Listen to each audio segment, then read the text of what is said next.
Hi, I'm Philip. I'm with the Franks Report. I'm the founder and creator. This is my dog Cheerio. I thought I'd do a series on stepping away from the charts. And I think it's important. A lot of new retail traders, they stay plugged in. They stay looking at the charts. And when you do that, it's just caused additional stress. It's not the best workflow. You're doing too much. In the beginning, you're trying to learn everything. You're trying to drink from a fire hose, and that's just not the right approach. Before you start trading, you should educate yourself anyway as best as possible before you begin the process. But when you're sitting there actively trading and working, and you're doing all that, it's a bit much. It's stressful, and you're going to make a lot of mistakes. You're going to continue to readjust and keep readjusting. You may even have the right strategy for this particular time in the market because you're beginning and you're stressed. You just keep pivoting and pivoting and pivoting, and you're wondering why am I not getting success? Why am I not making successful trades? Why am I failing my prop firm challenges? I'm losing capital. I'm just I got a leaky bucket here. And that's why it's really important to step away from the charts. You really have to have a focused and dedicated time to when you're going to lock in and do trading, and when you're going to step away.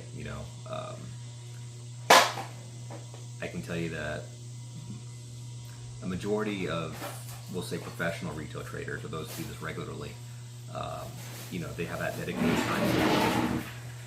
My dog's going crazy. In that time slot, this is when they trade. They don't spend a lot of time trading. I don't spend a lot of time trading. I trade in the optimal windows, and I get out. I trade when there's a lot of liquidity, and I get out. The rest of my time is spent doing other things, research, or going about my daily life, doing an oil change on my car, raising my kids, being a dad, being a husband, whatever it is. I can tell you that in the early days, I'm warning about all these things because I did it.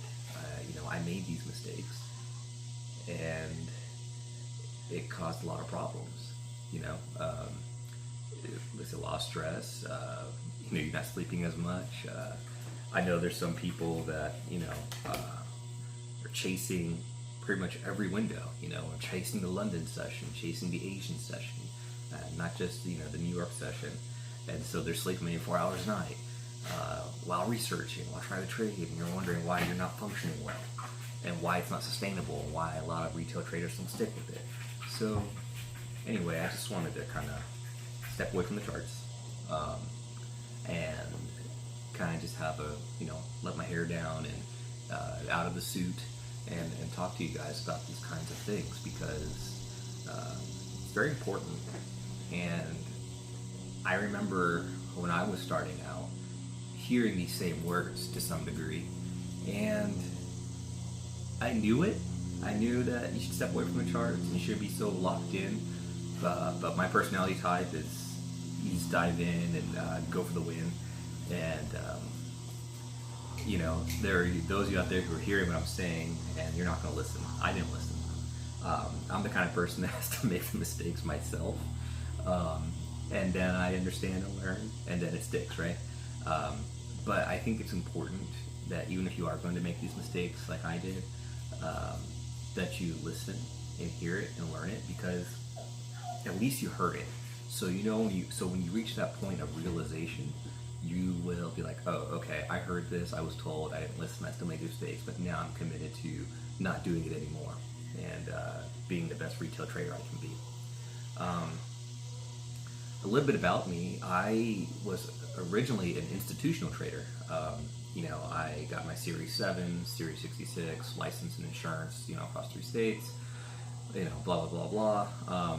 And I compare that to like book learning. Getting those certifications, things like that, do not prepare you for, say, retail trading necessarily. It gives you the background. I work for a popular brokerage, and institutional trading is way different than retail trading. different strategies and different philosophies, so to say. There is no day trading when you're really dealing with like institutional trade. We're more looking at long term, more like the traditional strategies of buy and hold. Whereas day traders can own a security for seconds. So it's different, and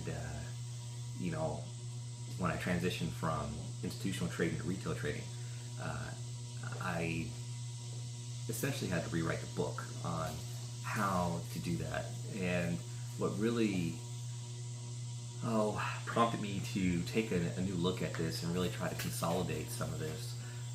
It was with the advent of the prop firms and how they are providing capital for everyday people, and how it just requires different strategies, right? It just brought more people into the trading space that wouldn't have been able to otherwise. And so that's when I wrote my book, and got that out, because I just didn't see anything out there that really addressed these kinds of concerns for retail traders and everyday people.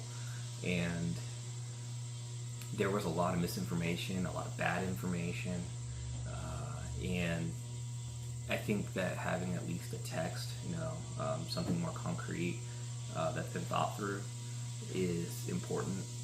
It can be like the stepping stone, and you can build from there. Because how do you verify, all these guys, on the internet and on YouTube and saying all this stuff, and you're trying to figure out, who is legitimate, who's in it for a buck. So anyway, this is going to be my new series. I think it's important, to show that we're all real people, in a suit, out of a suit, dad, husband, dog parent, whatever.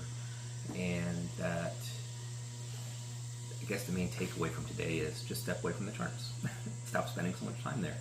And when you do that, you may find a little more success, because you are reducing some of your stress and refocusing where your priorities need to be, not just chained to your desk or chained to the computer, putting roots in your computer chair. So that can be a whole other topic of discussion next time.